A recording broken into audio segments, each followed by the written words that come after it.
আসসালামু আলাইকুম। আপনি ভালোবাসার মানুষের কাছে কিন্তু আপনি সবসময় সুন্দর। আপনি কালো হন, মোটা হন, আপনার টাকলু হন, আপনি যেটাই করেন না কেন, আপনি কিন্তু সুন্দর। মনে রাখবেন, ভালোবাসার মানুষের কাছে আপনি সবসময় সুন্দর। বলতে পারেন ভালোবাসার মানুষ কে আসলে? সত্যিকার অর্থে ভালোবাসার মানুষ কে? প্রথম ভালোবাসার মানুষ হিসেবে আপনাকে ভালোবাসে, আপনাকে বুঝতে পারছে ভালোবাসার মানুষটাকে। আপনি মনে করতে পারেন যে আপনাকে ভালোবাসে, বিষয়টা কিন্তু এরকম না। আপনাকে ভালোবাসার মানুষটা প্রথম চয়েস করতে হবে, আপনাকে ঠিক করতে হবে যে ভালোবাসা আপনাকে কে ভালোবাসে, সেটা প্রথম দেখেন আপনি। আপনাকে প্রথম ভালোবাসার লিস্টে আছে আপনার মা।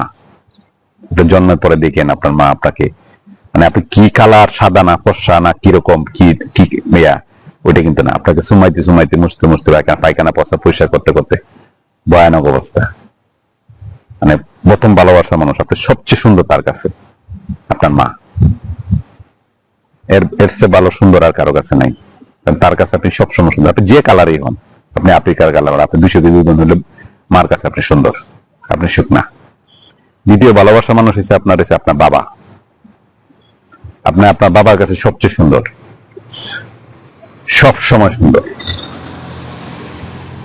আপনার বাবার বাইরে কিন্তু আপনার মানে পুরুষ লোকের মধ্যে কিন্তু সবচেয়ে বেশি আপনাকে ভালোবাসে আপনার বাবা, এবং আপনাকে নায়ক এবং সুন্দর জামা পরতে, সুন্দরভাবে থাকতে, মানে সুন্দরভাবে দেখতে খুব ভালোবাসে, আপনাকে সুন্দর করে রাখতে।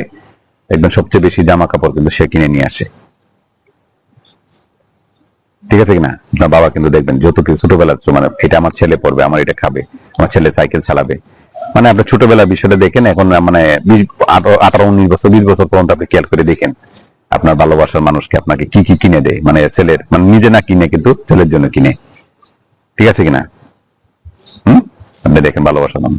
দ্বিতীয় ভালোবাসার মানুষ আপনি যখন বড় হবেন, বাবা মা যখন বুড়া হয়ে যাবে, ভালোবাসা এদের কাছে সব সময় আপনি ভালো থাকবেন, সুন্দর থাকবেন, একদম মানে কলিজার টুকরা থাকবেন।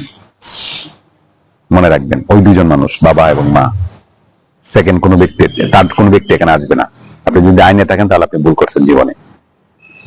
ভালোবাসার মানুষ, প্রথম ভালোবাসার মানুষ হচ্ছে মা, তারপর ভালোবাসার মানুষ আপনাকে ভালোবাসে। মানে আপনি মেয়ে হইতে পারেন, ছেলে হইতে পারেন, আমি হইতে পারি, আমি আমার বাবা মার কথা বলতেছি, এর বাইরে কেউ আপনাকে ভালোবাসে না।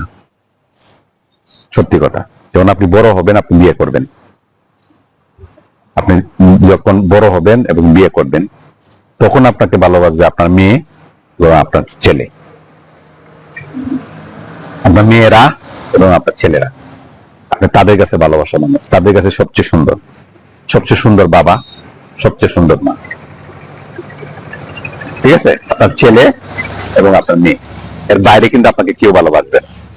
বাকি সব যত ভালোবাসা তা অবশ্য স্বার্থের দান্দা। ঠিক আছে? যা কিছু থাকবে সব স্বার্থের এবং দান্দা। তাহলে কি বিষয়টা বুঝছেন? তাহলে আপনার ভালোবাসার মানুষ কি? আপনি যখন 20 বছরের মধ্যে থাকবেন, তখন আপনার বাবা এবং মা তার কাছে সুন্দর এবং সবচেয়ে মানে হিরো, সবচেয়ে মানে নায়ক বলেন, গায়ক, সবকিছু কিন্তু আপনি তাদের কাছে, দুজনের কাছে।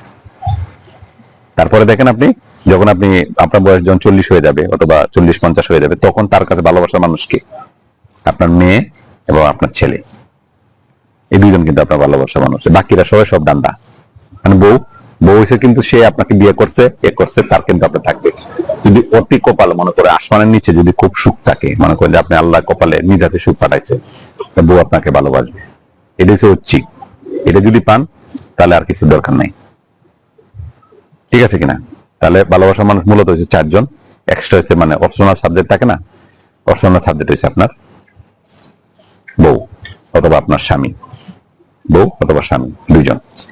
তাহলে তাদের সামনে কিন্তু আপনি সবচেয়ে বেশি সুন্দরভাবে থাকা উচিত। আমরা সাধারণত যেটা করি, আমরা কিন্তু এদের জন্য কিন্তু আমরা কখনো সুন্দরভাবে থাকতে চাই না। বাবা মার জন্য থাকি না এবং বাবা মাও থাকে না। বাবার জন্য আমি সাজি না, অথবা এর জন্য বউ জামার জন্য সাজি না। ধরেন মা, মা সবচেয়ে ভালোবাসে, সে সুন্দর হলে সে তার কাছে খুব পরিষ্কার ভাবে থাকা উচিত। মার কাছে সন্তান, সন্তানের কাছে মা, হ্যাঁ সন্তান, এরকম। কথা বুঝতে পারছেন? যেমন মা সন্তানকে ভালোবাসে, সন্তান মার কাছে ভালোবাসে, তার মানে তাদের কাছে খুব পরিপাটি সুন্দরভাবে থাকা উচিত। বাবা বাবার কাছে সন্তান থাকা যেভাবে ভালোবাসা দিয়ে তার কাছে খুব সুন্দরভাবে থাকা উচিত।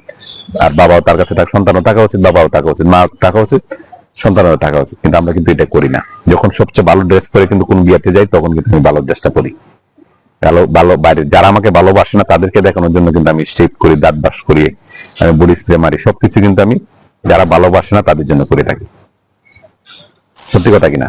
আপনি দেখেন, আপনি যারা আপনাকে ভালোবাসে তাদের জন্য কিন্তু আপনি কোনো কিছুই করেন না, তারপরে তারা ভালোবাসে। আর আপনি যাদের জন্য আপনি করেন, বডি স্প্রে মারেন, নতুন জামা পরেন, গাড়ি কিনেন, বাড়ি করেন, দেখান, দূরে সেরা দেন, রেস্টুরেন্টে না খাওয়ান, তারা কিন্তু আসলে ভালোবাসেন, এটা প্রয়োজনে থাকে। আপনি তাদের কি প্রয়োজনে পাচ্ছেন, কিন্তু আসলে যারা প্রয়োজন ছাড়াও থাকবে আপনার জীবন মরণে সবসময়, তাই ইহকাল পরকাল সবসময় থাকবে, ওদের জন্য কিন্তু আমরা সাধারণত ভালোবাসাটা প্রকাশ করি না, অথবা ভালোবাসা দেখাই না, অথবা ভালোবাসার মতো কাজ করি না।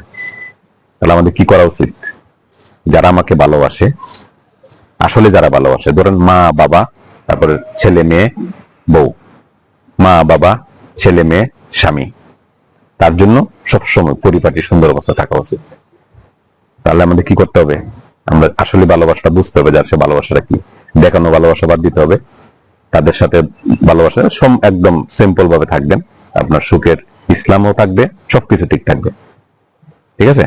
তাহলে আমরা যে যাকে ভালোবাসে, আপনার যাকে আসলেই ভালোবাসে, তার মূল্যায়নটা আপনার দিব, বাকি বাইরে পিছনে আমরা ঘুরে বেড়াবো না। ঠিক আছে? ভালো থাকবেন। আসসালামু আলাইকুম। নাকি আর কিছু বলবো? আর কিছু বলার কিছু নেই। ভালো থাকবেন। আসসালামু আলাইকুম।